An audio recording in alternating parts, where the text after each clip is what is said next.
Voilà. Eh bien, donc on commence Rendez-vous des pros sur le métier de Marianne qui est habitologue et qui nous fait le plaisir ce midi de venir nous parler de ce métier que même moi qui fais partie du réseau depuis 6 ans, voilà, je connais pas bien ce métier qui est un peu nouveau. Donc j'avais envie que Marianne puisse nous en dire un peu plus sur à quel stade des projets elle accompagne ses clients, sur quel type d'intervention elle peut accompagner une personne. Il y a plusieurs habitologues dans le réseau Twiza. Donc voilà, elle va aussi se faire le porte-voix de ce que peuvent faire d'autres personnes sur d'autres territoires. Et, euh, et voilà, je pense que c'est bien pour t'introduire. Marianne, je te laisse, je te donne la parole. Mais bonjour à tous et puis merci Amy de m'avoir conviée à cette réunion pour présenter l'activité habitologue qui surprend un peu par son nom. Effectivement, il y a très peu de gens qui connaissent parce que ça a été c'est une formation qui a été créée en 2021. Donc c'est tout récent, ça fait 4 ans et on est dans un réseau d'une trentaine de personnes actuellement. Et bon, en gros, je la fais courte. La formation a été créée par Claude Lefrançois, qui est alias Papy Claude et qui a sa chaîne Papy Claude, tout simplement. Et donc, c'est lui qui a eu l'idée pour transmettre toutes ses connaissances et ses notions de confort et enfin, tout ce qu'il a appris au cours de sa vie, il avait envie de le transmettre. Et donc, il a créé cette formation que j'ai suivie en 2021, tout début. Euh, voilà, donc moi, ce qui m'intéressait, enfin, à la base, je ne suis pas habitologue, évidemment, j'avais une autre formation, j'étais pharmacienne de formation et j'avais envie de quitter ce métier qui me convenait plus du tout et je cherchais une reconversion. Donc, j'avais déjà fait un chantier participatif en 2018, exclusivement féminin en l'occurrence. Et ça m'a vraiment ouvert l'idée de me reconvertir dans l'éco-construction. Donc, c'était très large. Donc, j'ai passé beaucoup de temps à chercher quelque chose qui permettait de me reconvertir. Et puis, je suis tombée sur cette formation qui était une formation en ligne pour acquérir des connaissances sur le bâtiment de manière globale. Voilà, et qui permet d'accompagner des personnes, mais sur leur lieu de vie. Voilà, je ne sais pas si c'est suffisant comme présentation je sais pas si c'est suffisant. Bon, et tu me dis, Amy, parce que Ouais, si, c'est très bien. Peut-être les thématiques que vous approfondissez dans cette formation et que toi tu mets au service de tes clients aujourd'hui, ou peut-être parle-nous des prestations que toi tu proposes, à qui tu t'adresses aujourd'hui et qu'est-ce que tu proposes. voilà, bah, la formation, en fait, elle est là pour déjà pour apprendre des choses, connaître le bâti dans sa globalité, surtout approfondir les notions de confort et de pérennité du bâtiment. Comment faire que un bâtiment va bien se conserver, va bien durer dans le temps. Comment aussi expliquer aux habitants comment être bien, quels sont les grands principes de confort, comment ils peuvent se sentir bien dans leur habitat, puis surtout identifier quels sont les inconforts de leur habitat. Par exemple, une maison en pierre va leur expliquer ce que c'est qu'une paroi froide, leur expliquer ce que c'est que la perspirance d'une paroi, qu'on ne doit pas bloquer les échanges, que la ventilation dans un habitat, voilà, c'est prépondérant.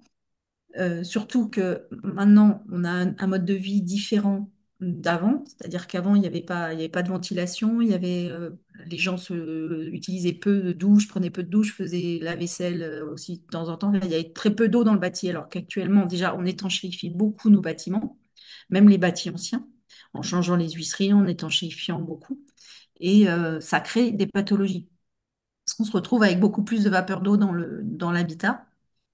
Euh, et donc, c'est ça, expliquer aux gens bah, euh, comment éviter les pathologies dans leur maison et comment aussi avoir un habitat sain avec des matériaux sains, un air sain. Enfin, c'est tout un ensemble. Et ce que j'ai pas précisé, oui, c'est qu'on pendant euh, quand j'accompagne les personnes, c'est qu'on va chez eux et qu'on regarde leur bâtiment dans la globalité, c'est-à-dire leur terrain autour, et puis la maison, on l'inspecte en fait de la cave au grenier. Et on regarde s'il y a des problèmes particuliers qu'ils n'ont pas repérés et on identifie qu'est-ce qui va être prioritaire pour qu'ils soient dans le confort déjà et qu'ils fassent les travaux vraiment essentiels à leur confort et à la pérennité de leur maison, de leur bâti. Je sais pas si c'est très clair. Yes. Ouais, ouais, c'est très clair. Et donc, si je comprends bien, tu interviens que sur des projets de rénovation, que sur de l'existant. Alors, voilà, j'interviens sur l'existant et surtout, ce que je voulais dire, c'est bien d'intervenir, d'accompagner les gens avant qu'ils achètent parce que ça leur permet déjà d'identifier les gros postes où il va y avoir des travaux, où il va y avoir des choses à faire et surtout leur éviter que ils achètent un bien qui va pas leur correspondre. Parce que j'ai pas expliqué non plus la base de l'habitologue, c'est d'écouter les besoins de son client. Déjà à la base, comment il vit, qu'est-ce qu'il fait, comment il travaille, est-ce qu'il passe beaucoup de temps dans son habitat, est-ce qu'il a des enfants, est-ce qu'il a des animaux, pour voir comment il vit dans cet habitat-là. Et notre particularité aussi, c'est de connaître un peu mieux le bâti ancien. On est quand même plus souvent habité. On est quand même plus souvent appelé sur du bâti ancien. Enfin, que je dis un bâti ancien, c'est bah, les maisons en pierre, les maisons en pisé, les maisons d'avant 1950, hein, 1940. Des gens qui achètent ou qui sont dedans depuis des années qui veulent faire des travaux, mais il y a aussi des gens qui nous contactent avant d'acheter. Et je trouve que ça, c'est toujours plus intéressant parce que ça évite de faire une bêtise s'ils ont acheté quelque chose qui ne leur correspond pas ni du point de vue ben, de leurs moyens, parce que des fois, les gens ont un coup de cœur ou on ne voit pas tous les inconvénients du bâti. Ils voient le prix qu'ils achètent et puis ils ne voient pas que derrière, il y a beaucoup, beaucoup de travaux qu'ils n'ont pas forcément anticipés. Ouais, Voilà. moi, Bon, la communauté TUSA est peut-être différente parce que bah, vous connaissez la plupart, vous avez des maisons où vous avez des notions de bâti ou de travaux, mais il y a plein de gens qui connaissent rien. Et en fait, c'est plus ces gens-là que moi j'aime, qui sont utiles d'accompagner parce que ça les alerte sur des choses. Et moi, comme j'ai pas d'intérêt ni à leur vendre une chaudière, ni à leur vendre une VMC, ceci, cela, voilà, j'ai pas d'intérêt. Mon intérêt, c'est de leur expliquer comment ils vont être bien, qu'est-ce qui va faire que leur maison sera confortable. Et les alerter aussi sur les pathologies possibles du bâtiment.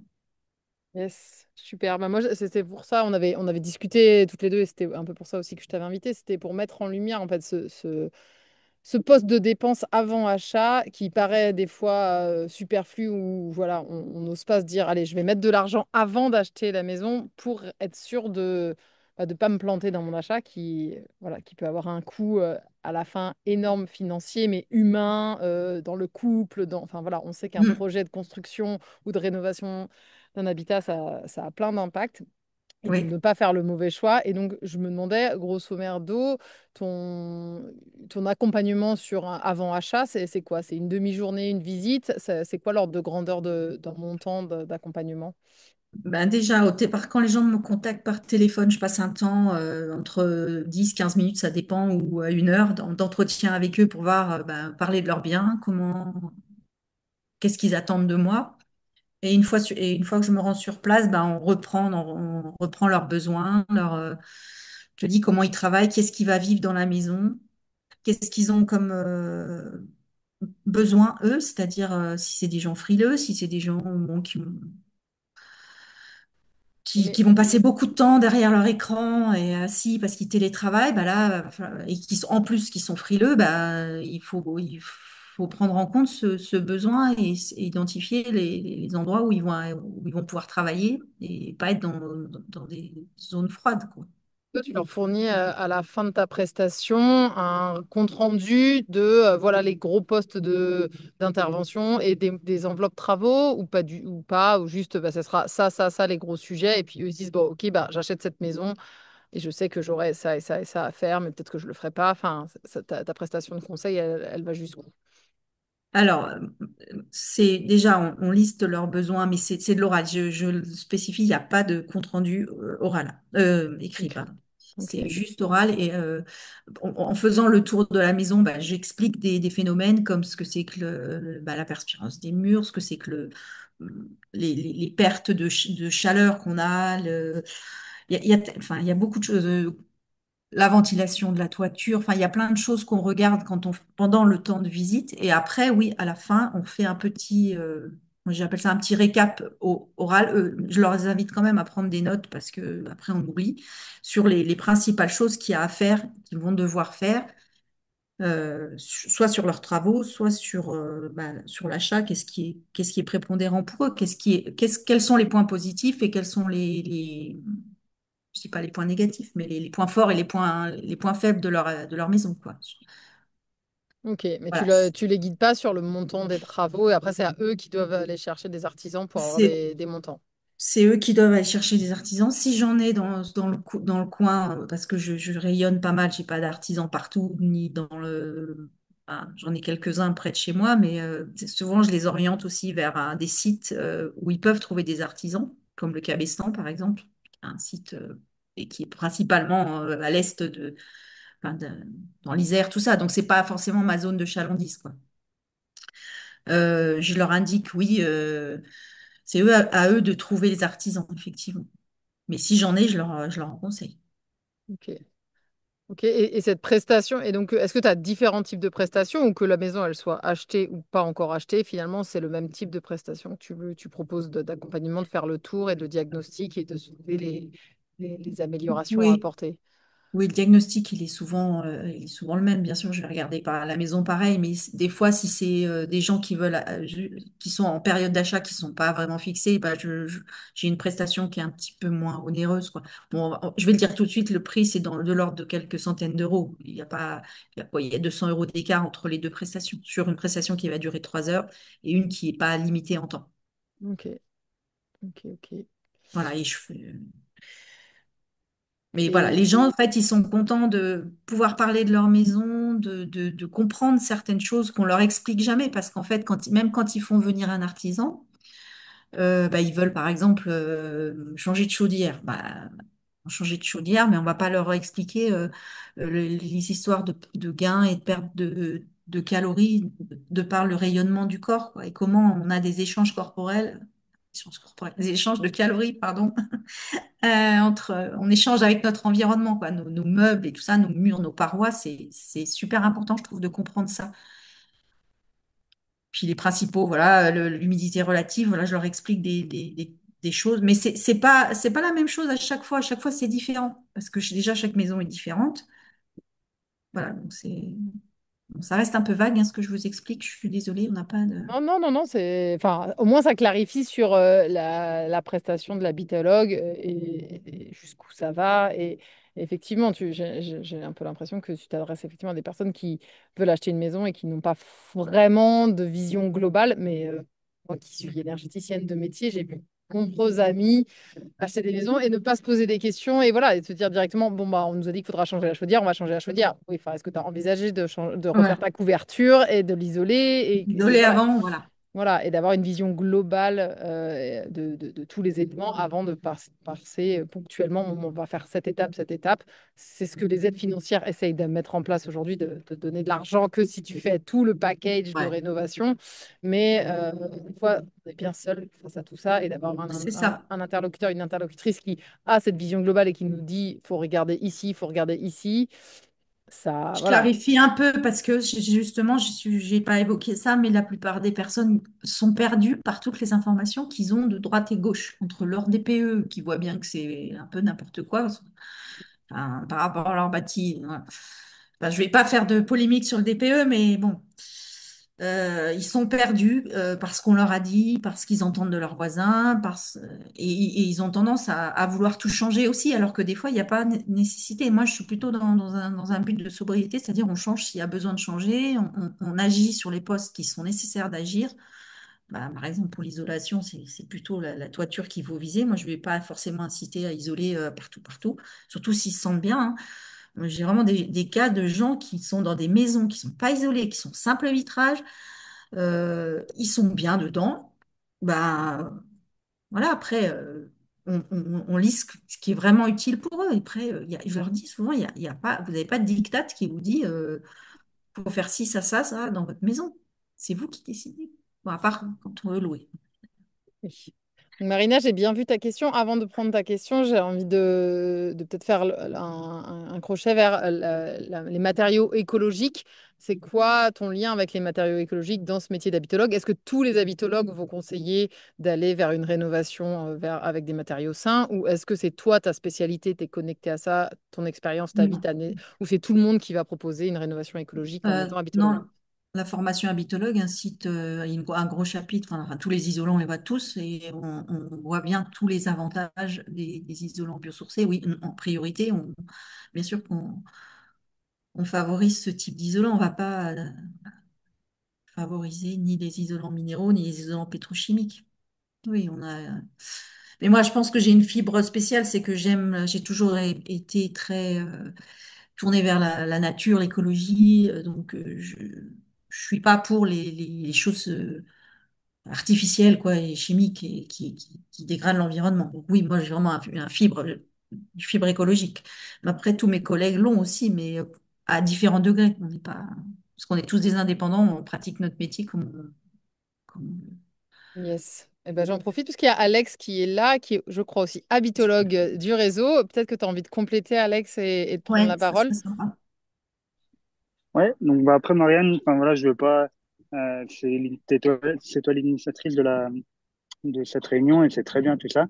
Je pense qu'on peut quand même dire aussi que Papy Claude, il a l'initiation du groupe Rénovation Pertinente et là, ce sur quoi on parlait sur la sensibilité écologique, elle est quand même assez forte au sein du réseau. Enfin, on est, je pense quand même tous sensibilisés là-dessus et on est tous arrivés euh, par vouloir faire un peu entre guillemets différemment, un peu qu'on retrouve l'esprit qu'on retrouve chez Clusa, de de sortir de ce qui se fait couramment avec laine de verre et compagnie, polystyrène un peu partout à droite à gauche. La sensibilité, elle est quand même forte sur les réseaux, la sensibilité à l'écologie. Ok, Oui, oui, super. tout à fait. Il y Ça, a quand même, il y a l'esprit un peu de, voilà, de voir les choses d'une façon plus pertinente, d'où le nom qu'il avait créé, Rénovation Pertinente, pour viser en fait des choses durables, autant sur les matériaux que sur leur durée de vie, que voilà, Ouais. c'est visée utile, quoi, des travaux utiles et efficaces. Voilà, des travaux vraiment utiles, de ne pas changer pour rien et surtout prendre en compte le fait que dès qu'on change quelque chose, dès qu'on met en place un nouvel élément dans sa maison, on consomme des ressources et ces ressources, elles seront plus disponibles pour les générations futures. Donc ça, ils nous le rabâchent beaucoup. Et c'est vrai que de changer pour changer, faut quand même penser que ça a des conséquences sur la consommation des ressources. Et qu'on super. peut continuer à garder un carrelage, par exemple, qui est pas très joli, ok, mais qui n'est pas abîmé, donc parce que c'est pas utile de jeter pour jeter. Voilà. Enfin, Marianne, une petite question. Est-ce que, bah, j'aurais dû te demander avant, mais est-ce que tu veux qu'on intervienne un peu à deux aujourd'hui ou est-ce que tu veux plutôt bien garder sûr, la bien main sûr. Non, non, tu peux intervenir, il n'y a aucun souci, Alex. Et pareil, j'avais convié Isabelle, mais je vois que je ne suis pas sûre qu'elle soit là. Ah si, elle est là, Isabelle, je la vois. Vous n'avez pas vu tout à l'heure. Donc j'avais aussi convié Isabelle, qui est une des pionnières des élèves habitologues, donc qui est installée en région parisienne. Donc elle est là aussi. Donc pour répondre, c'était bien qu'on soit plusieurs parce que moi je détiens pas la vérité absolue et j'ai pas mon expérience est telle qu'elle est et je vais pas voilà. Ouais, non, Mais mais c'est bien. c'est. Moi, je suis dans le partage aussi. C'est aussi pour ça que enfin que je fais partie de Twiza depuis 2018. Ah, ça s'est frisé là. Ah, ça y est, t'es revenu, Amy. T'étais on frisé. t'entend, ouais, c'est bon. Enfin frisé, gelé. Donc, je suis tout à fait OK pour que on se complète, surtout s'il y a des questions sur la formation, parce qu'Isabelle, elle suit les élèves. Enfin, après la formation, il y a des épreuves techniques, enfin, en présentiel, disons. Et Isabelle fait partie du jury. Et moi, j'en fais pas partie. Donc, elle apportera un autre regard. Voilà. Donc, je sais Yes. pas si tu es là, Isabelle, si tu veux intervenir. Peut-être avant les interventions, je veux bien qu'on prenne quelques questions, comme ça au moins les D'accord. personnes qui les ont posées, elles partiront avec leurs réponses. Et avec grand plaisir, Isabelle et Alex, voilà, pour que ces moments soient collaboratifs. Moi, j'invite Marianne, mais Alex, tu aussi adhérent du réseau. Et donc, voilà, l'idée, c'est qu'on partage la connaissance au sein du réseau. Welcome pour vous compléter mutuellement sur les réponses à apporter. Donc, Mm. je vais prendre. Alors, déjà, il y a Angélique qui est heureuse de découvrir ce métier. Elle dit que c'est formidable comme métier. Donc, c'est cool. Merci. Contente de voir que, voilà, grâce à ces visions, on peut aussi faire émerger des connaissances sur des métiers qu'on ne connaît pas. Et habitologue, il n'est pas si connu. Donc, je suis contente de le mettre à l'honneur ce midi grâce à vous. Il y a Marina qui se pose s'il y a des architectes qui proposent des prestations similaires. Est-ce que vous faites? Ou est-ce que vous accompagnez des architectes? Est-ce que vous êtes en... Voilà, des fois... En Voilà. relation, alors oui, il y a eu beaucoup d'architectes qui ont suivi la formation à mon époque, puis il y a eu aussi des sessions spécifiques architectes. Je pense, ça, Isabelle pourrait mieux répondre que moi. Il y a eu des sessions uniquement avec un concentrat d'architectes pour avoir des coachings spéciaux architectes, comme ça ils étaient entre eux et c'était plus, et, enfin, plus, enfin, bref. Précis avec leur métier, ouais. Voilà, et ben associés, moi j'en connais des architectes, mais je travaille pas forcément avec eux. Par contre, il m'arrive quand je vois que les gens, ça m'est arrivé une fois ou deux, ils sont complètement perdus dans l'agencement de leur maison. C'est pas mon job d'agencer. Et tout le temps, je leur dis, là, l'architecte va vraiment vous rendre un grand service parce il va savoir agencer et vous aider dans la répartition de vos pièces. Ouais, bah, Je sais pas si j'ai j'en répondu. profite. Non, non, si, ça a très bien répondu. Et j'en profite pour rebondir sur un message qu'on aime bien faire passer chez Twiza. C'est OK, je veux rénover moi-même ma maison ou OK, je veux la construire moi-même. Mais les corps d'état de la conception et avant la mise en œuvre, des fois, on se dit non, non, j'ai pas besoin de l'architecte. Non, non, j'ai pas besoin de tel bureau d'études. En fait, c'est quand même souvent très bien de se faire accompagner. Et Ouais, après, la réalisation, on peut faire soi-même. On peut toujours faire plein de chantiers pour se former ou aller faire une formation pour se former et après faire sa maison. Mais une maison qui est mal conçue ou qui a mal été pensée en amont, eh ben voilà. Donc il y a des métiers, des fois on peut se dire ça coûte cher un architecte, mais toute la vie ça sert en fait. Si la maison elle a été bien pensée, bien agencée, je dis pas que tous les architectes travaillent bien, mais en tout cas mettre de l'argent en amont du chantier, en amont, en phase conception, nous on trouve toujours que c'est quand même très pertinent chez Twiza. voilà, tu Je as peux, raison. je peux compléter hein, ce que vous venez de dire à propos des architectes. En fait, il faut vraiment voir notre métier comme un métier complémentaire. Et ça nous arrive effectivement de faire appel, enfin de suggérer aux propriétaires de faire appel à un architecte quand vraiment il y a des gros travaux à faire, voir un mur porteur à enlever, etc. Personnellement, j'ai analysé à 3 reprises une maison habitée par des architectes et à chaque fois, j'ai eu la remarque à la fin. Mais pourquoi on n'a pas vu ça à l'école? C'est vraiment, voilà. En plus, comment dire, j'ai ma fille aînée qui a suivi la formation d'architecte, elle est architecte dans les bâtiments anciens, classée, et maintenant, et elle-même me voyait très bien, ce que je lui disais, ce que je lui racontais, parce qu'on a beaucoup d'échanges, évidemment. Elle n'a pas appris ça à l'école. Alors, c'est probablement un peu moins vrai aujourd'hui, les programmes ont un peu évolué, mais clairement, euh, on n'a pas comment dire, notre métier n'a pas vraiment n'a pas d'équivalent pour l'instant au niveau national. Donc c'est pertinent d'en être conscient. Et pour ce qui est des architectes qui sont habitologues, ils sont ravis de faire ce métier en complément de ce qu'ils font déjà habituellement. Voilà. Ouais, bah merci Isabelle d'avoir précisé ça. C'est vrai que c'est pour ça que c'est super d'avoir un autre rapport. Et en fait, si je peux aussi redire quelque chose qui est important dans l'image de l'habitologue, c'est comme un médecin généraliste qui va appeler un gastro-entérologue, un dermato, parce que bah, il va orienter en fait vers un spécialiste. Et nous, si on voit qu'il y a des problèmes structurels, moi je vais pas dire ah ouais, ouais, faut faire ça, gna, gna, gna. Je vais dire, je vais conseiller de s'orienter vers un bureau d'études techniques. Voilà. On a nos limites. On n'est pas là on est vraiment là pour aider l'habitant et pour lui ouvrir des portes et des connaissances, des idées. Voilà. Yes, yes. Vous n'allez pas voilà, au bout de la presta, mais vous éclairez des... Vous Et mettez la lumière à certains endroits où il n'y avait peut-être pas de on met la lumière. lumière aux étages, à tous les étages. C'est ça. Non, je rigole. Non, et je voulais dire aussi une autre chose sur les architectes, les habitologues, c'est que j'ai rencontré des gens en fait qui font ce type de prestation sans s'appeler habitologue. C'est des gens bah, qui ont plein de connaissances dans le bâti, qui exerçaient déjà comme ça, mais personnellement. Donc il y en a des gens qui ont ce type d'activité, mais n'ont pas forcément le titre d'habitologue. Voilà. Donc des gens qui font du conseil en habitat, en respectant le bâti, en respectant l'environnement. Bah, il y en avait, mais c'était pas. Oui, au moins, on sait que si on va chercher un habitologue, on aura cette prestation, on aura ce niveau Voilà. de connaissance, on aura cette vision globale et on aura cette approche qui va vers l'éco-rénovation, les matériaux nobles.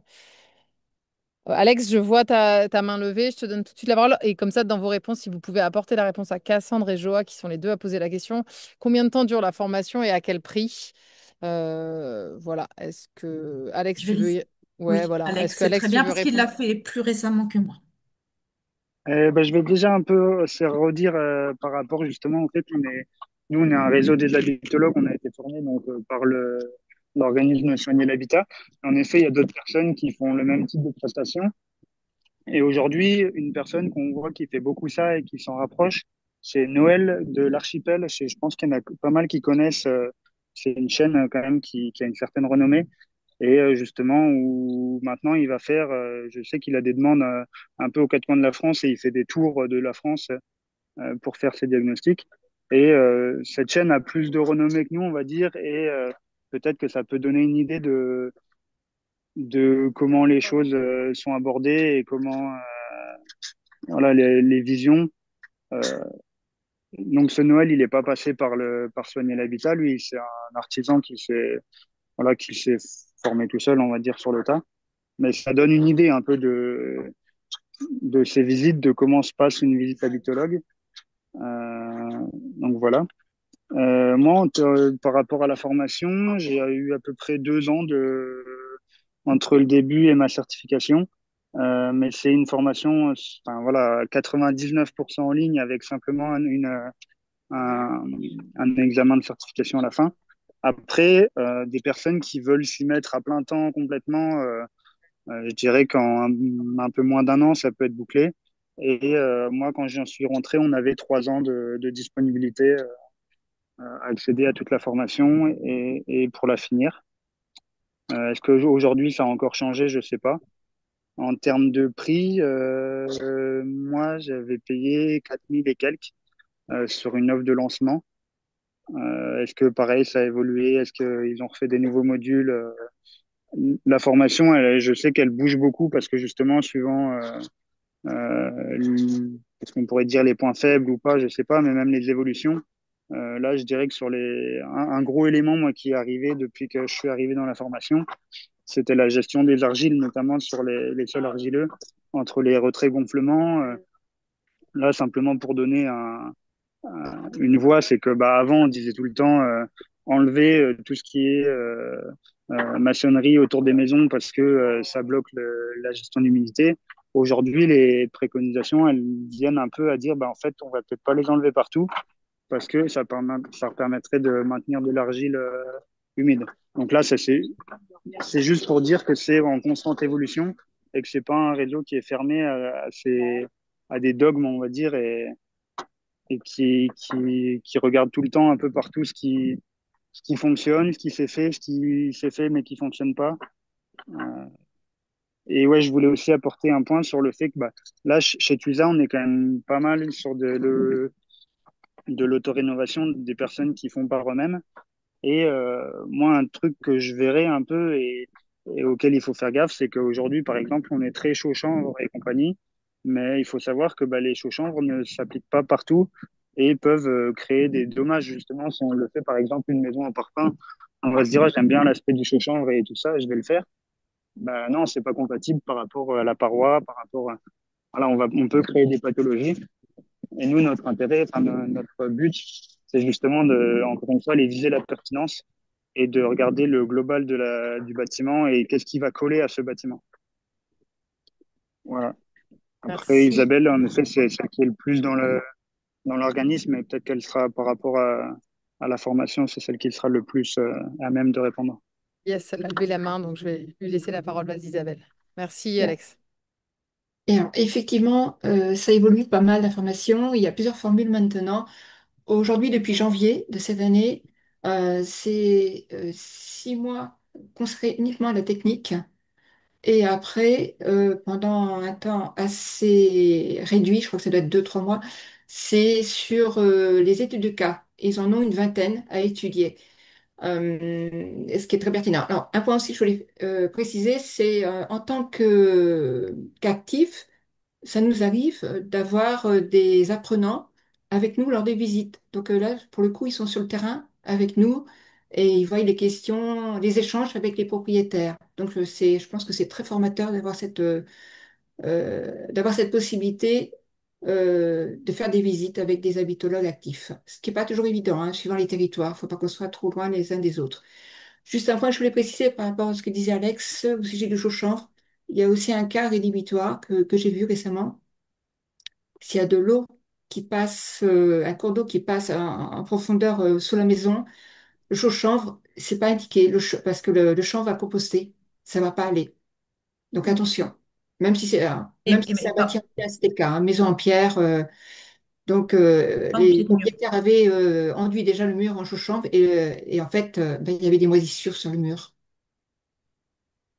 Donc attention, c'est pour ça on regarde aussi l'aspect à l'extérieur, où sont les cours d'eau. Mm. Systématiquement, je vais voir le site hein, Géoris, Géorisque. pas Géoris, mais il y en a Oui, le BRGM ouais, enfin, voilà, je vais voir où sont les cours d'eau, est-ce qu'on est loin des cours d'eau. aussi. Enfin, voilà, c'est hyper important de regarder cet aspect-là. On a en fait, ce que je vais peut-être préciser, j'en profite que j'ai la parole, on a une approche avec les quatre éléments finalement. C'est d'abord ben, comment dire, traiter, faire attention à l'eau. Donc c'est l'eau, l'air, terre et soleil et feu. Donc l'eau, c'est d'abord mise hors d'eau comme pour du neuf. Donc on regarde toujours d'abord les aspects liés au problème d'humidité. Ensuite, l'air, qualité de l'air, ventilation. C'est vraiment un point essentiel dans nos formations et le nombre de fois où nous voyons les installations de VMC, VMR, VMI mal installées, c'est édifiant. Troisième point, ben, terre, c'est en fait les isolants. Comment isoler? Est-ce qu'il faut isoler les murs anciens? Pas forcément. C'est d'abord la toiture. Et souvent, ben, c'est insuffisant. Dernier point, ben, feu, ben, le chauffage. C'est seulement à la fin qu'on regarde l'aspect chauffage. Par quoi remplacer la chaudière?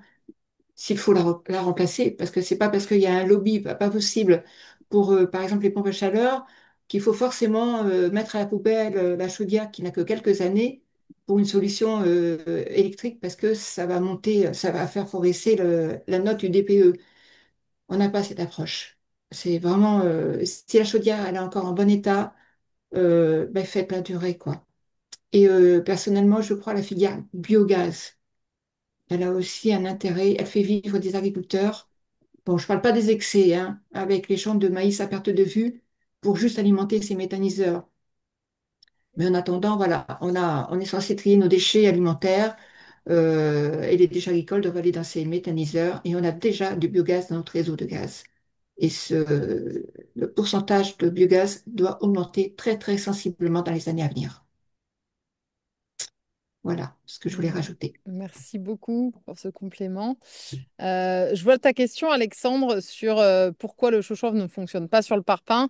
On aura peut-être le temps d'en reparler dans cette vidéo, mais surtout, ce que j'ai envie d'en profiter pour dire que en fait, ces vidéos-là, elles sont en replay sur le forum Twiza et que derrière chacune des vidéos qu'on poste en replay, c'est le moment d'échanger et de reposer des questions qu'on n'aura pas eu le temps de se poser ou de répondre pendant cette visio. Donc, si vous partez de cette visio avec des questions non répondues, n'hésitez pas à les poster enfin, d'ici 2, 3 jours, elle sera mise en ligne sur le forum. Et comme ça, vous pouvez poser vos questions et on va taguer Marianne, Alex. Et comme ça, quand ils verront vos questions, ils pourront aussi y répondre a posteriori si on n'a pas eu le temps de rentrer vraiment dans le détail des questions que vous vous posiez en live ou que vous aviez posées en amont mais qu'on n'a pas répondu parce que voilà, on est parti sur d'autres sujets. C'était pour vous dire tout ça. Alors, Elsa, elle voudrait le nom de la chaîne dont tu parlais, Alex. Alors, l'archipel, c'est la chaîne de l'archipel avec Nono et ça s'appelle, merde, je sais plus Non, mais le nom. l'archipel, c'est bien, ouais. Nono Delwick, voilà. Non, mais il y a un autre nom. Si elle tape l'archipel, elle va le trouver. Sur YouTube, c'est facile. Yes. Ok. Et il y a eu pas mal de questions en lien avec géobiologie et baobiologie. Est-ce que vous travaillez avec des naturopathes, des géobiologues, des baobiologues sur justement la question d'être dans un lieu de vie sain et d'avoir tout le sujet sur l'électromagnétisme, sur est-ce que ça c'est des aspirations peut-être individuelles ou est-ce que ça fait aussi partie de votre vision dans la formation? Euh, voilà, je ne sais pas Bah, lequel de c'est comme vous. pour Ouais, les Marianne. architectes, on peut leur conseiller s'il y a vraiment beaucoup d'eau autour de leur terrain, de faire venir un sourcier ou un géobiologue. Mais bon, on ne peut pas les obliger, ni pareil. Bon, un naturopathe, je vois pas trop pourquoi, mais et l'autre là, le bao, je sais pas quoi, non plus, je connais pas ça par contre. Ok. Oui, et une formation de biobiologie qui est plutôt dans l'est de la France. Je sais qu'on a un centre de formation de biobiologie dans l'est de la France, mais je C'est connais quoi pas. ça, biologie? Je vais pas rentrer dans ce détail parce que moi non plus, je suis pas hyper au clair. Comme le métier d'habitologue, je n'aurais pas su le décrire avant cette réunion. Je ne vais pas m'aventurer là-dedans. Alex, est-ce que tu as des éléments? Je ne sais pas si Isabelle vous, et Alex, vous continuez de lever la main ou si vous les avez relevés, mais voilà, si vous voulez prendre la Ouais, parole. Alors, ouais, vas-y vas-y, Alex. Isabelle. Ok, moi c'était juste pour bien redire justement en fait que l'habitologue, il n'est pas là pour donner des réponses préconçues et déterminées. C'est que, encore une fois, c'est chaque maison aura sa particularité et on n'a pas de recette en fait déterminée. Tout va se faire suivant la maison, son contexte, son climat, euh, comme disait Marianne, la façon dont elle est habitée. Et tout à l'heure, j'ai donné l'exemple du chaud-chanvre qui s'applique pas sur un mur en parpaing. Aujourd'hui, il y a par exemple, dans les pare-vapeurs, des personnes vont nous dire, bah, il faut mettre tout le temps des pare-vapeurs. D'autres personnes vont dire, bah, faut pas s'embêter, faut jamais mettre de pare-vapeur. Sauf que bah, le pare-vapeur, il a une utilité à certains endroits. Euh, enfin voilà, sur des murs extérieurs ou en fait, quand il va se retrouver contre une paroi froide, globalement, c'est un peu raccourci, mais globalement, c'est ça. Par exemple, hum, la team entre guillemets par vapeur va dire il faut en mettre partout, sauf que bah, une comble perdue, si on l'isole en vrac dans la comble, et ben on n'a pas besoin de par vapeur. Encore une fois, si la toiture est bien ventilée, enfin voilà, la comble est bien ventilée, tout ça. Mais nous, on est là vraiment pour voir ce que les gens veulent faire, propre à leur maison et ultra ciblé sur eux en fait. Il pourrait même, par exemple, on fait une visite chez une personne, chez une personne, on lui donne un peu des clés pour chez elle. Elle pourrait pas aller voir son voisin et lui dire, bah, il m'a dit qu'il fallait faire comme ça, toi, ça sera pareil, il faut que tu fasses comme ça. C'est vraiment très individualisé, en fait. Ok, merci Alex. Isabelle, tu veux rajouter des éléments? Non, ton micro éteint, Isabelle. Pas forcément, non, je pense qu'Alex a bien complété, du coup. Ok, super. Euh, Si peut-être juste, si je peux préciser une chose, la géobiologie, c'est un sujet qui m'intéresse. Je me suis pas mal documentée, là, notamment l'été dernier. Nous ne sommes pas des géobiologues, mais c'est vrai qu'il y a un certain recouvrement de nos activités, c'est-à-dire que la géobiologie s'intéresse beaucoup à l'interaction du corps avec le bâti et son environnement. Donc c'est là où vraiment je me retrouve dans cette approche. Et pour ce qui est de la biologie, c'est aussi assez proche, je dois dire. Mais cette formation, enfin, depuis que le fondateur est décédé, j'ai l'impression elle est moins connue, on en parle moins. Mais c'est pareil, la, la démarche est vraiment pertinente, elle est intéressante et complémentaire. Merci de ce compliment parce que depuis un an, on a aussi beaucoup plus de géobiologues qui se retrouvent dans la vision Twiza et qui adhèrent en tant que professionnels. Et voilà, et on a donné la parole il n'y a pas si longtemps à un des géobiologues adhérents. Donc voilà, habiter une maison saine, ça recouvre plein d'aspects. Et voilà, il y a les matériaux, mais il y a plein d'autres choses. Et chacun a sa vision et ses croyances. Ou voilà, mais voilà, tout ça coexiste. Et aussi, je trouve que ce que vous partagez, c'est il y a des connexions, comme tu le dis, avec cette vision de la géobiologie. Mm. Euh, Est-ce que je rentre dans des questions un peu techniques qu'on a pu avoir? Si vous avez des questions, n'hésitez pas à les poser dans le chat. Il y a Marina qui disait, est-ce que certains habitologues travaillent aussi sur des logements des années 50, 60, 70 sur lesquels j'imagine qu'il y a beaucoup de travail? Oui, je pense que la réponse est Ben oui, oui. oui, Vas-y. bien sûr. Oui, on n'est pas sélectif sur s'il y a besoin d'aller dans une maison des années 40, on y va, voilà. Puis souvent, la complexité, c'est des maisons qui ont été maltraitées parce qu'il y a eu des rénovations successives, des différents propriétaires qui font un peu à l'arrache, qui connaissent pas grand-chose, qui croient bien faire, puis qui maltraitent en fait. Et là, on est souvent dans des cas un peu compliqués à améliorer, quoi, sans tout casser. C'est ça qui est difficile en fait. Le plus difficile, c'est des maisons euh, rénovées successivement par des propriétaires peu qui connaissaient pas forcément bien ou qui savaient pas bien s'y prendre. L'idéal, voilà, c'est quand même d'avoir une maison qui est pas trop maltraitée, sur laquelle on peut agir sans tout casser, sans tout refaire. Ok, Enfin, moi, c'est merci. ma vision. Et puis je... Et, et pour ce qui est des habitologues, je dirais que c'est plus, on va dire, la maison elle-même, voilà, la structure, c'est du basique, alors que le géobiologue, ouais, il va être plus sur les flux, les énergies. Et ça, on peut pas en parler à tout le monde. Il y a des gens qui sont pas du tout réceptifs à ça. Donc, mais il y en a qui le sont. Moi, j'avais Yes. envie de préciser par rapport aux dates des bâtis. En fait, on n'a pas de limite. On peut faire une maison il y a 200 ans et qui a été construite en pierre, voilà, des méthodes comme méthode. Mais on peut autant faire une maison qui vient d'être construite il y a 5 ou 10 ans et où les gens ressentent un inconfort et voudraient comprendre pourquoi et qu'est-ce qu'il faudrait corriger. Et en soi, certains le font même pour du neuf, à aller conseiller les gens. Voilà, moi, je l'ai fait avec un ami, bah, lui dire, bah, ça, tu vas plutôt construire une maison au Saturbois, bah, va falloir compenser telle ou telle chose. Et voilà, on oriente aussi un peu, en fait, les choix, on explique vraiment les principes généraux du bâtiment. Yes. Ben, Ce que je avec... voudrais, Ah, ce vas-y que je voudrais Isabelle. préciser quand même, c'est que justement, les bâtis récents, et j'en ai analysé, le gros problème, c'est la surchauffe. Là, en ce Estival. moment, c'est vraiment d'actualité. Ces maisons n'ont pas été conçues pour supporter des canicules. Alors que les bâtis anciens supportent beaucoup mieux parce que ils ont des murs épais, voilà, parce qu'ils sont pas mal Bah, conçus. parce qu'aujourd'hui, justement, on est dans le paradigme du lambda et qu'on se fie à des données techniques et qu'il faut regarder, hein, je dis pas, mais voilà, qui doivent être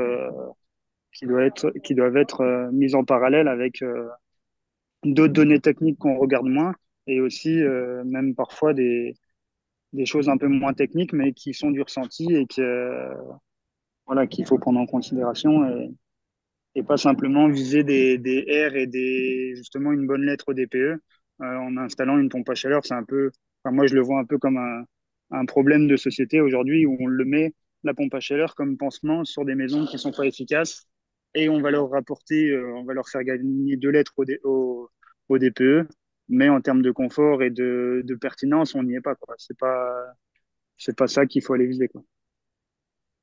Yes, merci à tous les trois. Et est-ce que si je résume là, parce que moi je connaissais pas bien ce métier de l'habitologue avant de commencer cette visio, ce que je suis en train de me dire, c'est on vient appeler un habitologue soit quand on est dans une maison et qu'on n'y est pas confortable et qu'on veut trouver des solutions pour que ce soit plus confortable, voilà, et vers quoi, quel changement faire dans son habitation pour que ce soit plus confortable, ou je me dis, soit j'ai un projet de rénover ma maison, mais je ne sais pas par où commencer, je ne sais pas quelles sont les grosses étapes, voilà, où sont les points faibles de ma maison. Bon, bah voilà, je vais faire un diagnostic avec un habitologue voilà, qui va me mettre Orienter, t'orienter. m'orienter. Est-ce que c'est ça, en gros, votre... T'as tout bien compris, c'est exactement ça. Et le dernier cas, c'est avant achat, quand bah, ils veulent aussi des pistes et savoir s'ils sont sur le bon plan. Mais je rajouterais qu'il faut que les gens aient conscience de leur inconfort, parce qu'il y a beaucoup de gens qui sont dans des maisons, ils y sont pas bien, mais bon, c'est comme ça, voilà. Et on touche pas ce genre de personnes. Enfin, moi, je n'en touche pas. Je touche pas des gens qui sont dans l'inconfort de leur... ou qui, voilà. Oui, parce que peut-être on ne sait pas que votre métier existe et tant qu'on ne sait pas que tel métier existe, tant qu'on ne se connaît pas un ostéopathe, on ne va pas chez l'ostéopathe. Alors qu'en fait, l'ostéopathe, il peut nous aider à gérer plein de problèmes, mais si on ne connaît pas de ces personnes qui ont une vision globale de notre corps, enfin, je pense à l'ostéopathe, mais il y a plein de métiers. Donc peut-être que l'objectif, effectivement, c'est de faire rayonner votre métier, que les gens sachent mieux ce que vous proposez pour penser à vous. Surtout que c'est des prestations en termes de conseils qui, voilà, sont de l'ordre de la centaine d'euros. Quand on Mm. venait sur des projets de rénovation ou de travaux dans notre maison, on n'est pas sur en général, on n'est pas sur des budgets de centaines d'euros. Donc, vous venez juste éclairer des points pour pas très très cher pour après aller dans la bonne direction. Voilà, et donner aussi des pistes, enfin donner des informations aux habitants, parce que je te dis, souvent ils ont pas, on leur explique jamais rien. Enfin, soit ils essayent de se documenter par eux-mêmes, mais alors là c'est la forêt, Internet, ils ont tout et son contraire. Ils ont pas de, tu vois, ils ont des informations, mais c'est contradictoire et ça les aide pas à savoir ce qu'il faut qu'ils fassent. Ils apprennent avec nous, en fait. Enfin, je veux pas me vanter avec nous tous. Ils apprennent des choses et ils se sentent monter en connaissance. Oui, ils comprennent mieux comment fonctionne leur maison, parce qu'il y a lire des choses, lire des bouquins et écouter des vidéos sur YouTube et l'appliquer à son propre habitat. Mais je pense que c'est peut tout se complète. En fait, on peut lire des choses, comprendre des choses par soi-même et après vous appeler et dire, ah ok, ce que j'avais compris sur la perspirance, ça s'adapte à cet espace dans ma maison ou la ventilation. Ah oui, j'avais pas capté que voilà, donc en fait, c'est bien d'aller capter de la théorie et c'est bien aussi de se faire accompagner, soit en suivant des formations pour vraiment monter en compétence, ce que vous avez fait. Voilà, vous avez suivi cette formation d'habitologue, soit en faisant appel à des professionnels qui font le diagnostic pour vous, quoi. Si je peux me permettre une remarque, en fait, beaucoup de mes clients, à la fin de la visite, me disent, mais pourquoi on ne vous a pas trouvé plus tôt? Voilà, le métier n'est pas assez connu et c'est bien dommage. On Ouais, répond ouais. à un vrai besoin. Oui, moi, c'est bien ce que j'ai Et, senti quand j'ai discuté avec Marianne. Je me suis dit, mais bon sang, enfin, voilà. J'ai surtout vu beaucoup d'amis se planter dans leurs achats. Et après, à quel prix, quoi? À quel prix humain, à quel prix financier? Alors que finalement, un diagnostic avant achat aurait tellement évité le mauvais achat. Et puis, Bah, ouais, si je peux juste parler de cette petite anecdote, Isabelle, donc là, la semaine dernière, tous les mois, il y a toujours une étude de cas avec Soigner l'habitat qu'on peut toujours continuer de suivre. Une fois par mois, il y a une étude de cas nouvelle. Et là, l'étude de cas de la semaine dernière, c'était affligeant et flagrant que la personne qui avait signé le compromis, eh ben, elle s'était mise dans une situation ubuesque avec une maison qui allait coûter le, qui coûtait déjà très cher à l'achat et qui allait générer des centaines de milliers d'euros de travaux. Et même je suis pas sûre qu'elle l'avait perçu, quoi, et qu'elle s'était rendue compte du problème. Bon, donc voilà, et c'était une professionnelle aussi quand même de l'habitat. d'accord, ok. moi, ce que j'aurais envie de dire aussi, qui rejoignait un peu tout ce qu'on est en train de dire, c'est qu'en fait, souvent, la visite de l'habitologue pour une prestation de conseil, elle peut ne serait-ce paraître chère, mais c'est que souvent, en fait, à la sortie, les gens nous disent, ah bah oui, mais en fait, j'avais prévu de faire ça, j'ai pas besoin de le faire. Euh, donc, j'économise, justement, je dépense pas de l'argent inutilement. Ou même si c'est pas un gain aussi direct comme ça d'économie concrète, c'est que les travaux ne seront pas à refaire dans 10 ans parce que ça aura pourri derrière l'isolation. Et en fait, globalement, il y a quand même un gain à chaque fois, justement, même financier, de, de viser juste, en fait, directement. Et c'est là-dessus qu'on s'y retrouve. Et je trouve qu'on a notre point fort, c'est que, voilà, on anticipe des choses et on permet d'éviter des erreurs et voire d'éviter des chantiers inutiles de remplacement de matériaux ou enfin, voilà, de façon de faire qui ne correspondraient pas et qui n'apporteraient pas de confort. Super. Et Alex, toi, juste pour cibler, parce que Marianne non plus, vous avez pas dit sur quel territoire vous êtes. C'est quand même intéressant pour ceux qui écouteront cette vidéo et qui veulent après vous retrouver sur la page Twiza. Alex, c'est dans quel département, toi?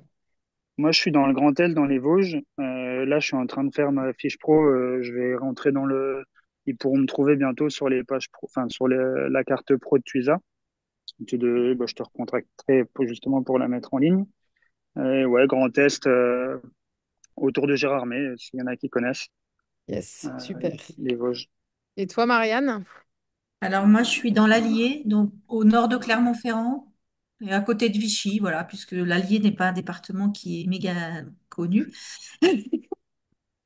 Voilà, mais je rayonne autour de ce point de m'habitat autour de 160 km. Moi, je trouve que ça fait partie aussi du job d'habitologue de rester dans sa région et de pas aller analyser des maisons en Bretagne ou des maisons des Mas provençaux, parce que moi, je connais pas enfin, je pourrais connaître, mais c'est aussi une histoire de secteur de localité, quoi, de localisation.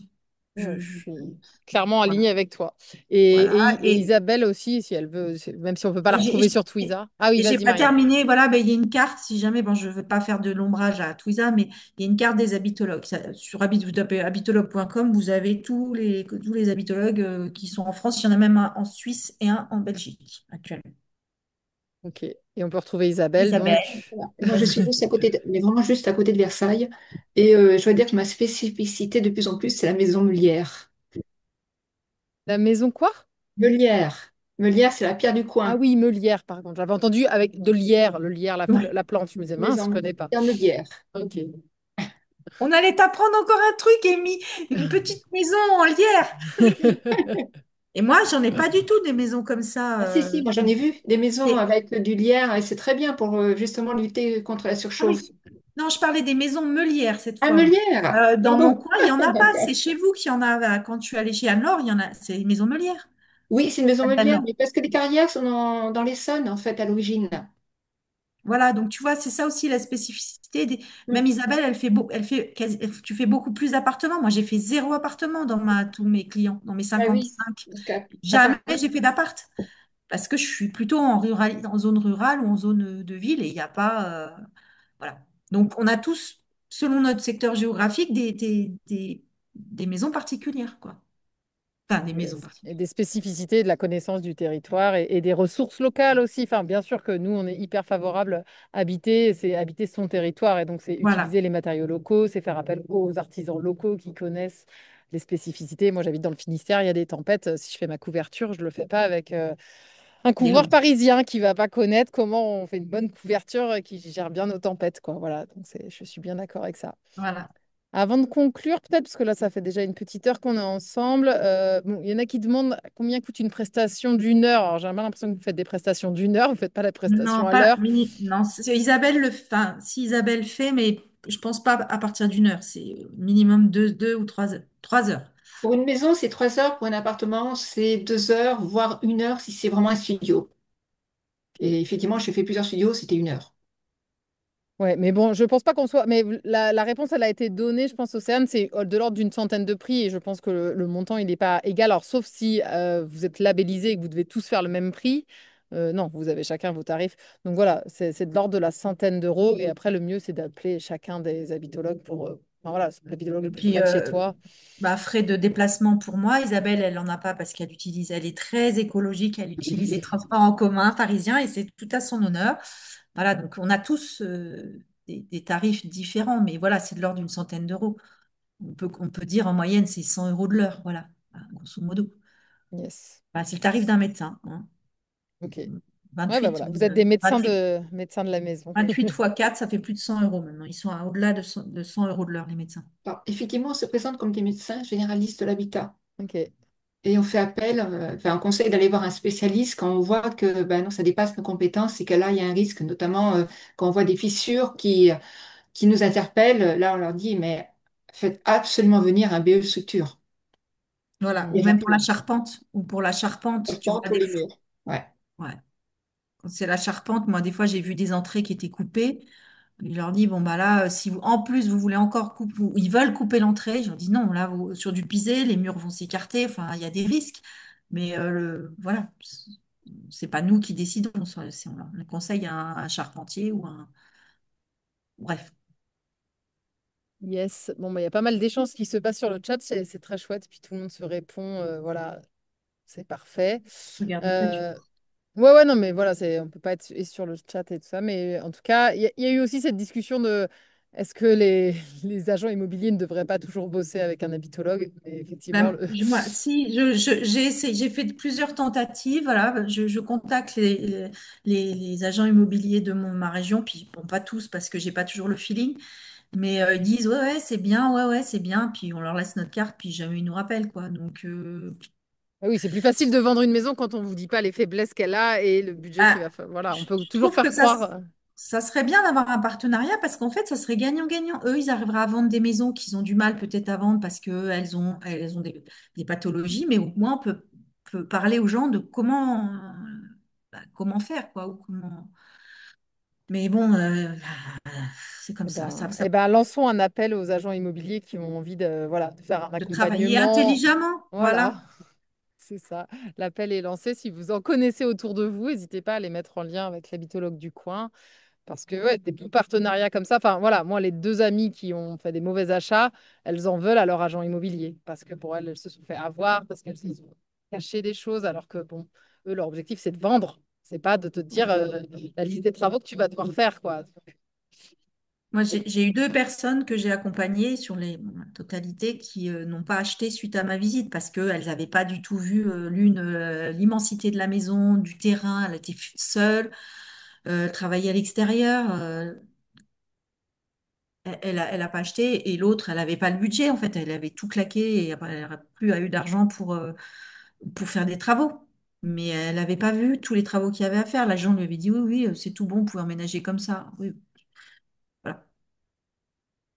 Bon, bref, il y a plein d'histoires à raconter, mais Bah il faut oui. répondre aux questions. On est là pour aussi, s'il y a d'autres questions. Enfin, je sais plus jusqu'à quelle heure c'est. Bah là, on s'approche du but, donc c'est pour ça que j'ai envie de dire, est-ce que parmi les personnes qui sont là, il y en a qui veulent poser leurs questions, soit en prenant la parole. Bien sûr, on rentre pas dans des questions hyper précises, mais voilà, si vous avez des questions. Euh, Oui, vas-y, Johanna. je peux? Ouais, vas-y. Merci. Je trouvais pas comment lever la main dans mon interface Zoom, alors C'est pas En grave, bas, vas-y. tout en bas, réagir, tu as un petit cœur, tu cliques et puis tu peux lever la main. ah oui, ok, merci. Bon, Dis rien. bref, merci beaucoup. Moi, j'aurais voulu comprendre la différence entre l'accompagnateur rénov et l'habitologue. Ça me semble différent, mais j'arrive pas à mettre le point sur la différence. Je sais juste que l'accompagnateur rénov, ça a été très décrié à l'apparition d'un, enfin, si je me souviens bien, un décret ou un projet de loi, je sais plus, qui créait en tout cas ce titre de métier. Et désormais, effectivement, il y a des formations qui donnent accès à ce titre de métier, si on peut appeler ça comme ça. Mais ça a été vachement décrié, bah, pareil pour les délimitations de champs de responsabilité entre architectes, accompagnateurs rénov, artisans, etc.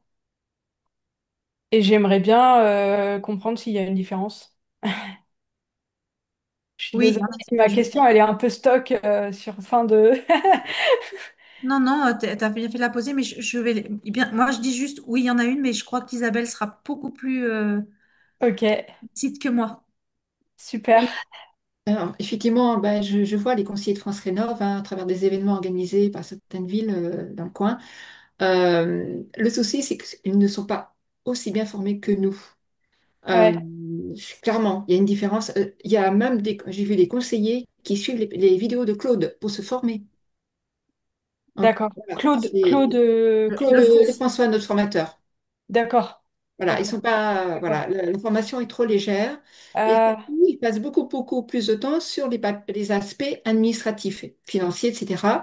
ok, Et n'ont pas vraiment le temps de rentrer en profondeur dans la technique. ouais. Et en Euh, plus, souvent, et ils voilà, seront en plus, ils impeccables. dépendent des collectivités. Enfin, Ouais, maintenant, ils c'est sont ça. financés par les collectivités. Et je peux vous Ouais, donner juste le cas de Yvelines Sud. Je ouais. le connais un peu. Ils sont quatre à recevoir les clients, à répondre au téléphone et en visio, mais ils ne se déplacent plus. Et Alors oui, qu'être sur place, c'est essentiel. ouais. Mm. Je Et moi, savais même pas qu'ils pouvaient pas se déplacer. Je savais même pas. Ça Mais oui, dépend ils sont des embauchés en général par territoires. des collectivités. Ça dépend, voilà, des territoires. Il y a des collectivités qui sont riches et d'autres moins, ou qui mettent leur budget Ouais. ailleurs. Pourtant, c'est, comment dire, Versailles Grand Parc, Saint-Quentin-en-Yvelines, c'est quand même pas les plus pauvres de la région parisienne, hein, n'est-ce Non, pas? c'est clair. Et malgré tout, j'ai été sidérée d'apprendre que, voilà, il ne s'est déplacé même plus. Oui, Yvelines Sud, hein. Ouais. moi, je lève le doigt pour raconter aussi encore une anecdote d'un client qui m'a appelé, bon, que je n'ai pas encore vu, mais que je vais aller voir prochainement. Le MAR, mon accompagnateur Rénov est venu chez eux. Il s'est installé sur leur bureau de cuisine. Il a tout rentré dans l'ordinateur. Il n'a pas regardé une seule pièce de leur maison et il leur a facturé 900 euros. Et là, moi, j'en ai encore des frissons tellement ça m'énerve. Wow. Voilà, donc je dis pas qu'ils font tous mal leur travail, mais c'est ça aussi mon accompagnateur Rénov. C'est ils rentrent des données dans un logiciel et un logiciel, bah, ça reste un logiciel. Enfin, c'est pas du Ouais, visuel. ouais, ouais. Oh là là. Moi, je Voilà, crois que j'ai bien fait de poser ma question. mais tout, voilà, je vais pas faire une généralité d'un cas, mais bon, voilà. Et souvent, oui, ils sont pas assez formés, comme disait Isabelle. Voilà. Ouais, Ça m'est arrivé à plusieurs reprises de venir après le passage d'un MAR ou d'un conseiller France Rénov', hein. ok. Donc les mares, ils peuvent pas du tout être à leur compte comme les habitologues au final, aussi. pour Bah, pouvoir... il me semble que si, qu'ils sont Ils inscrits. peuvent? Si, si, bien sûr que si. D'ailleurs, ça peut être aussi des architectes, et là, c'est peut-être plus sérieux. Ouais. Bah, il y a Ouais, moyen. S'ils on va sont pas tous les architectes, mettre sur le même plan, hein. ouais, c'est ça. Non. S'ils sont architectes en même temps, il y a moyen que ce soit beaucoup plus... Oui, qu'ils aient Ok. plus de connaissances. Déjà, forcément, un architecte, il a quand même beaucoup plus de Non, bah, connaissances. clairement, c'est plutôt la formation d'habitologue qui m'intéresse. Bon, Bah, va après, voir sur. habitologue, je pense qu'il faut que je me prépare clairement à l'idée que je serai uniquement à mon compte. Et, euh, et a priori, c'est pas pour me déplaire. C'est bon pour toi, Alors, ce qu'on Johanna? Parce que je vois qu'il y a conseille, Alexandre qui a aussi levé la main. Ouais, ce conseil, c'est de ne pas se mettre à son compte Ouais, à c'est temps bon plein pour tout de moi. suite. Il faut y aller progressivement, parce qu'il faut du temps pour se faire connaître. Hein. Et oui, ouais. Après, n'hésitez pas, si vous avez des questions après, enfin, je l'ai déjà dit, mais sur le forum, voilà, si vous avez des questions par rapport au métier et tout ça, comme il y a des personnes sur Twiza qui ont suivi la formation, ils pourront vous donner des conseils, même échanger. Enfin, nous, chez Twiza, on est aussi dans cette truc d'entraide. Donc, peut-être que, voilà, prendre un échange au téléphone avec l'un d'eux pour être assuré, pour savoir si c'est. Enfin, je sais pas, je vais pas m'avancer, mais voilà. les infos pour la formation, on en trouve pas mal sur le site Soigner l'habitat, il me semble, hein, Ok. Isabelle, c'est ça? Je dis pas de Donc, la bêtises. formation Moi, je voulais habitologue. préciser, il m'est arrivé plusieurs fois de conseiller à mes clients d'aller voir la plateforme Twiza. Oui, moi aussi, j'ai conseillé. Bah, c'est D'aller bien. voir la plateforme Twiza, Twiza, oui. d'aller voir Twiza. Ouais, C'est ça. Tout le monde se, voilà, on est génial. dans le même environnement. On veut le bien pour les gens. On veut qu'ils aient des Ça. mettons, bien faciles à vivre et écologiques. Donc, c'est normal qu'on se renvoie les uns vers les autres. C'est top. Alexandre, est-ce que tu veux prendre la parole? Oui, merci. Bonjour, vous m'entendez? C'est OK? Ouais, c'est bon. Parfait. Oui, je voulais savoir justement, tout à l'heure, vous parliez, on a besoin de se faire plus connaître en tant qu'habitologue. Qu'est-ce qui, pour vous, pêche justement à ce sujet-là? Enfin, là, du coup, c'est une question pour Marianne et Isabelle. Qu'est-ce que vous aimeriez voir apparaître ou qu'est-ce que vous avez peut-être besoin de mettre en place pour vous faire plus connaître, que vous ayez plus de leads, en fait. De Ouais, plus de visibilité. visibilité, ouais, Ben, on travaille la com, mais enfin moi, chacun enfin, dans son coin, parce que chacun dans son coin. Ouais, ouais, c'est pas. Enfin, je sais pas si je suis la meilleure personne pour parler de ça, mais oui, il y a pas assez de visibilité. Et puis, malgré la chaîne de Papy Claude, mais c'est que ce vecteur-là pour le moment. Même s'il il fait des vidéos, il fait des shorts, il poste sur, je crois qu'il poste sur Facebook aussi, enfin sur plusieurs médias, plusieurs réseaux sociaux. Bah, c'est clairement le bouche à oreille. Moi, j'aimerais que tous mes clients que j'ai vus, parce que si j'ai déjà plus de 50 clients que j'ai accompagnés en parlaient à trois d'entre eux ou à un, bah déjà, ça me ferait 50 nouveaux clients et c'est pas le cas bien en fait. sûr. Donc ça, j'essaie D'accord. de travailler, j'essaie de... bon, c'est Amy qui m'a proposé, hein. Je ne veux pas dire que je me suis mise en avant, elle m'a gentiment proposé d'intervenir. Mais là, en ce moment, j'essaie de mettre le paquet sur... J'ai essayé LinkedIn, je fais des interviews, j'essaie de... Voilà, les réseaux locaux d'artisans, bon, c'est pas évident non plus. Voilà, c'est ça, en fait, c'est notre com. Il faut vraiment qu'on soit plus visible.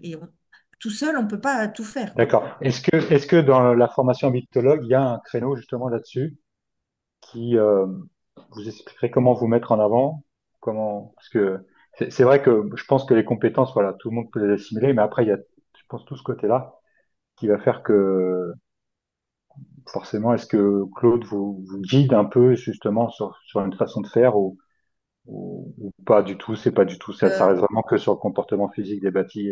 Enfin, Non, il y a un module, enfin, Mm. c'est très succinct sur l'installation, quelle structure utiliser, aussi comment travailler, s'organiser pour sa vie d'auto-entrepreneur ou d'entrepreneur, mais il n'y a pas comment faire sa pub. Non, enfin, on d'accord, s'est ok, échangé. Isabelle, je veux bien que tu interviennes parce que là, je suis Oui, oui. pas. Alors, clairement, Claude est conscient hein, du fait que sur certains territoires, c'est très dur de faire connaître le métier.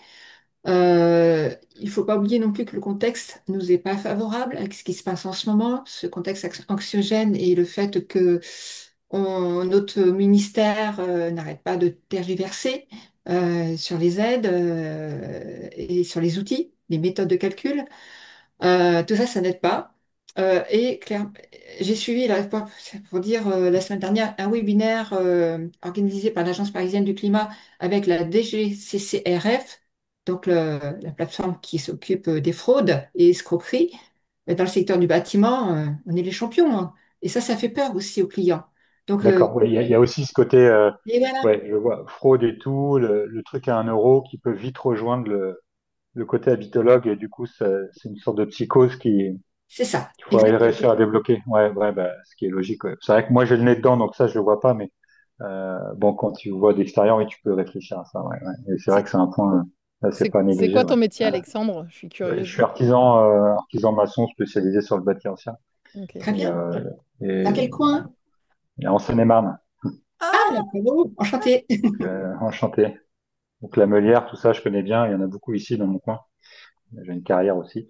Euh, mais bon, voilà, oui, j'ai déjà eu, par exemple, un contact d'une cliente qui a été justement suivie par une habitologue. Alors, contrairement à Marianne, elle a eu un rapport écrit que j'ai pu voir, qui était très, C'est je crois que Anne-Laure.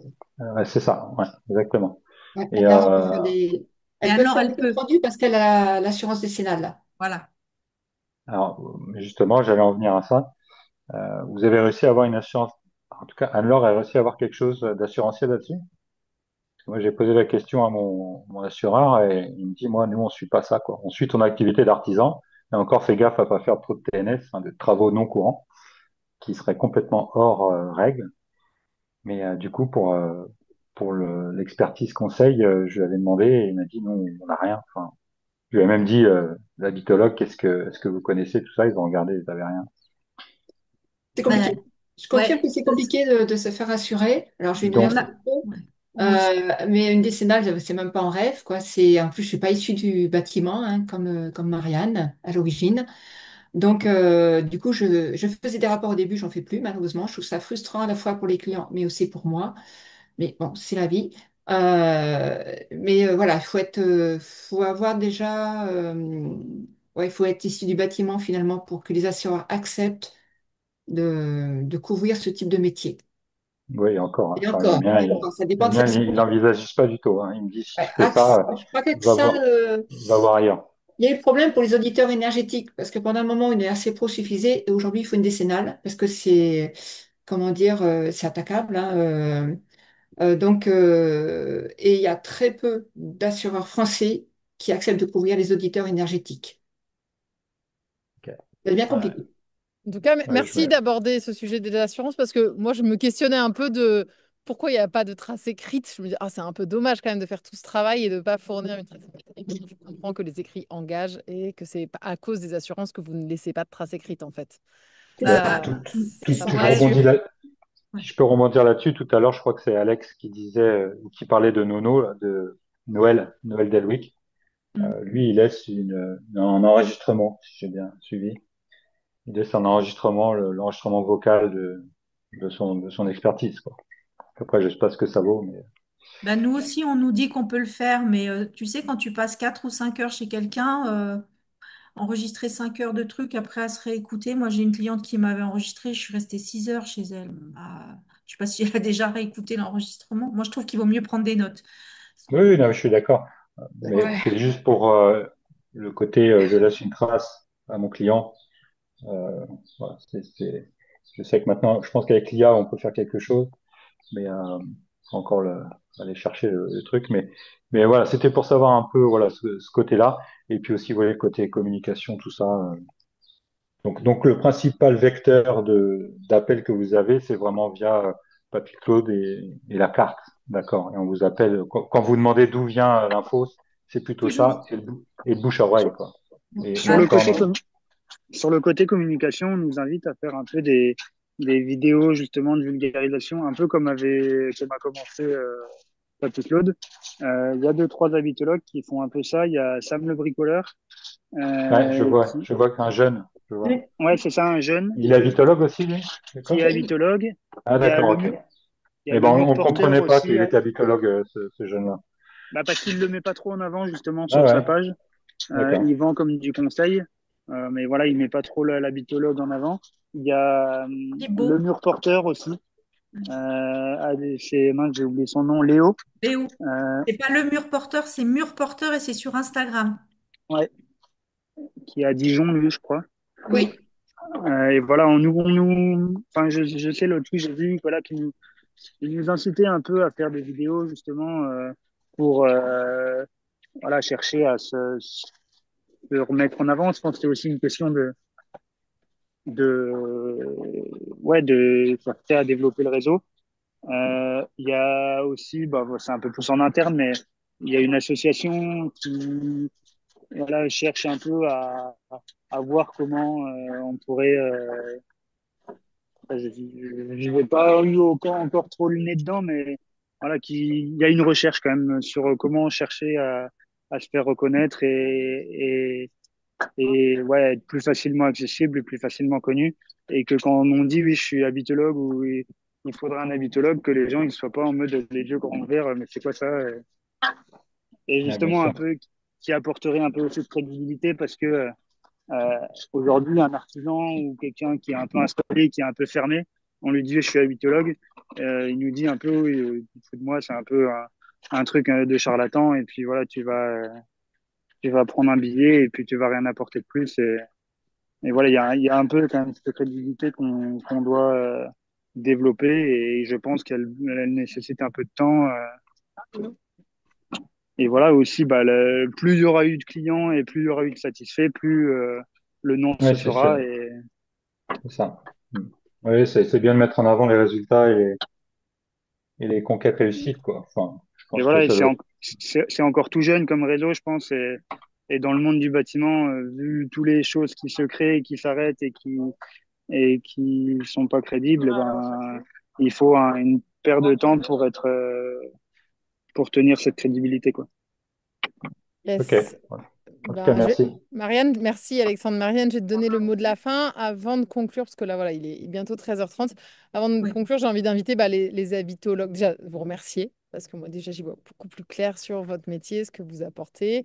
Euh, Ça me sécurise aussi, parce que moi aussi, enfin, voilà, étant du métier, enfin, ingénieur de formation, j'ai pu me dire, oula, c'est quoi cette formation, ce nouveau métier, comme tu dis, la crédibilité d'un nouveau métier. C'est pas si simple. Donc là, vous m'avez aussi vraiment rassuré sur les bases de votre formation. Et ce que j'avais envie de dire là par rapport à la communication, c'est que chez Twiza, il y a tout un réseau de membres actifs qui facilite l'organisation d'événements un peu partout en France. Et moi, je suis assez convaincue effectivement du bouche à oreille. Chez Twiza, c'est au moins 50% des gens qui rentrent chez Twiza qui rentrent pas parce qu'ils ont tapé Ouais. chantier participatif sur Google, juste parce qu'un voisin, un ami, un frère leur a dit j'ai fait un truc avec Twiza, tu vas, enfin c'est vraiment un réseau cool, va voir. Donc effectivement le bouche à Mm. oreille ça fonctionne. Et donc si vous avez envie d'organiser des petits événements, une visite de chantier ou une table retour d'expérience de personnes avec vos clients, que d'autres découvrent c'est quoi le métier d'habitologue, vous pouvez le co-créer cet événement avec un membre actif. Marianne est membre actif, Alex aussi. Enfin, voilà, donc on peut vous aider aussi, Twiza, avec la renommée qu'on a. Je pense qu'on en a un petit peu plus qu'encore Ah oui. Habitologue parce qu'on a 10 ans. Mais n'hésitez pas à faire fonctionner le réseau aussi pour vous faire connaître. Et ça s'arrêtera là pour moi. Et Marianne, je te donne le mot de la fin. Oui, j'allais dire par rapport à la rassurance des gens, c'est qu'on a quand même une charte qui a été, qu'on a signée tous. Donc c'est aussi une carte, enfin c'est une sorte de, je trouve pas le mot, pardon, De quelque chose qui donne garantie? de garantie qui donne confiance. Et puis on a Mhm. aussi des conditions générales de vente. Enfin, moi j'en ai, on nous a demandé ça. On n'est pas non plus sorti de voilà de nulle part. On a tous une RC Pro. Ça, c'est les trois conditions. Donc voilà, c'est pour assurer et pour le mot de la fin, bah, c'est difficile. C'est vrai que je te remercie beaucoup, Amy, de m'avoir conviée parce que c'est pas évident, effectivement, de présenter. Et je continue à espérer. Voilà, le fait qu'on aille chez les gens aussi, dans leur intimité, c'est compliqué aussi après de partager ça, enfin, de leur demander de communiquer sur ça parce que ça implique, je pense, de la mise à nu pour eux, de dire ah bah, j'ai fait venir quelqu'un. Ils sont super contents tout le temps, mais je pense qu'ils ont du mal à en parler. Et c'est ça, je pense, qui fait un frein. Voilà. Et merci, merci, voilà, pour cette. Et merci à Isabelle d'avoir accepté de faire ma voix, mon back-off, et aussi Alex. Yes, c'était très riche de vous avoir tous les trois, effectivement. J'espère que ça vous a un peu voilà, ouvert, sachant que c'est un métier vraiment voilà, particulier, mais qui a sa place. Mais en même temps, je pense qu'on ne peut pas aider tout le monde. C'est pas pour tout le monde ce genre de D'accompagnement. prestations. Voilà, j'espère que je n'ai pas été trop longue. Non, c'était très, très, très bien. Parfait, Marianne. Et je suis ravie de voir qu'à la conclusion, il y a Angélie et Johanna qui disent qu'elles vont adhérer à Twiza parce que voilà, c'est aussi ça, c'est participer à une visio des fois et se dire, ah, mais franchement, ce réseau, il m'apporte plein de choses et donc j'ai vraiment envie de le rejoindre. On fait ces moments gratuitement ou sur don libre. Là, j'ai oublié de vous donner le lien pour faire Ouais. les dons. Donc ce soir, aujourd'hui, c'est gratuit. Mais adhérer, c'est une bonne façon de soutenir. Et en plus, ça vous permet de vraiment vivre l'expérience Twiza avec une casquette bénévole ou une casquette organisatrice. Et si ces formules vidéo vous intéressent, elles sont Ouais. toutes en replay sur le forum. Donc, il y a plein de thématiques Ça, abordées, la gestion de l'eau, enfin voilà. ça, je veux dire que c'est depuis que vous avez fait ces réunions de pro, c'est vraiment bien. Moi, je les suis régulièrement. C'est vraiment un plus par rapport à ce qu'il y avait avant. Super. Et ben voilà, ça sera le Mm. mot de la fin. Twiza qui propose toujours plus et de qualité, on Voilà. espère. Puis on aime apprendre. Moi, en tant qu'habitologue, j'aime apprendre des choses nouvelles. Et ça, notre métier, il est toujours à apprendre plus. On apprend toujours des choses. Très bien. Eh ben, bon appétit ou bonne fin de journée à chacun. Et puis bah, là, ça sera plutôt à la Merci beaucoup, rentrée. bonne journée. Au Merci. revoir. Au Au revoir. Merci, au revoir. revoir. Au Au revoir, revoir, merci merci à tous. beaucoup. Merci à vous. Merci, au revoir.